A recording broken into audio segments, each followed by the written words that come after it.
Loz, we're 2 days out from the 12-point win over Gold Coast Suns. Post-match, Mick spoke about the tough contest and the ability to bring pressure during the game. How did it feel out there as a player?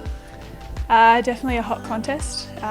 We've probably had a few of those over the start of the season. Gold Coast always knew they were going to bring pressure to us and we had to match it. A few things we still need to work on, but pretty happy with the effort that everyone gave, I suppose. Last week in round 4 you had a bit of a hiccup with an ankle. How did it go during that week trying to build up to be able to hit the field? Great staff, I can say that. Just a lot of rest, ice, and just do what I was told, and a bit of painkillers on the day and tape make everything better.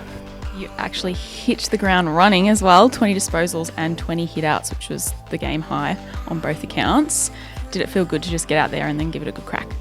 Yeah, I think the last few weeks it's just building towards a better game, more consistent, and I'm glad that it sort of has come out now, and hopefully I can continue to do that for the rest of the season. But I think it was just a fun game in general.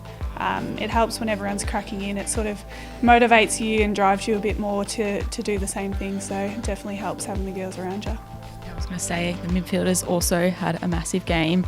31 tackles between Edo, Lily and Paxi.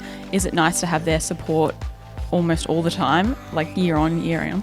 Yeah, definitely. Like, if I don't have to do it, it's great. Leave it for them, the fast ones, to get the ball off the others. But it's definitely great having them around, and obviously the girls are stepping up, and a couple of seasons in, it's really showing the improvements they're making.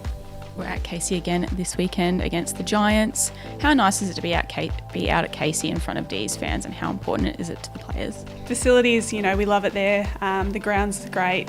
We've sort of gotten to know how to use it to our advantage, and it's nice going out to see all the fans there. And even though it's a massive hike, you see the regulars there all the time that also have to travel, so it sort of makes it worthwhile going out there, and especially being able to make it with a win.